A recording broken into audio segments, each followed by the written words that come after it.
CMA ഈ ദേശീയപാത തകർന്നതുമായി ബന്ധപ്പെട്ട് കേരളം എന്തെങ്കിലും കേന്ദ്രത്തോട് പറഞ്ഞിട്ടുണ്ടോ? ഒരുപാട് പുരോഗതികളൊക്കെ ദേശീയപാതയുടെ കാര്യത്തിൽ കേരളം നേരത്തെ തന്നെ പറഞ്ഞിട്ടുള്ള കാര്യങ്ങളാണ്. അവർ ഫലപ്രദമായ നടപടികൾ സ്വീകരിക്കുന്നുണ്ട്. വലിയ അപ്രതീക്ഷിതമായ ഒരു അപകടാവസ്ഥയാണ് ഉണ്ടായിട്ടുള്ളത്.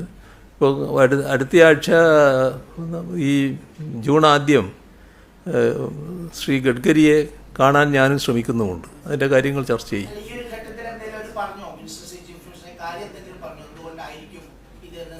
കാര്യം അവരുടെ വിദഗ്ധ പരിശോധന നടക്കുകയല്ലേ. വിശദ പരിശോധന നടത്തിയ കാര്യങ്ങൾ അവർ കണ്ടിട്ടില്ലേ. ഇതോടുകൂടി നാഷണൽ ഹൈവേ ആകെ പോയി എന്നാരും ധരിച്ചിരിക്കണ്ട. ഇതൊക്കെ ഒരു നിർമ്മാണത്തിൽ വരുന്ന ചില തകരാറുകളും അതിൻ്റെ ഭാഗമായിട്ട് വന്നിട്ടുള്ള സംഭവങ്ങളും അത് പരിഹരിക്കാനുള്ള സാങ്കേതിക വൈഭവമൊക്കെ നമ്മുടെ രാജ്യത്തിന് ഇപ്പോൾ ഉണ്ട്.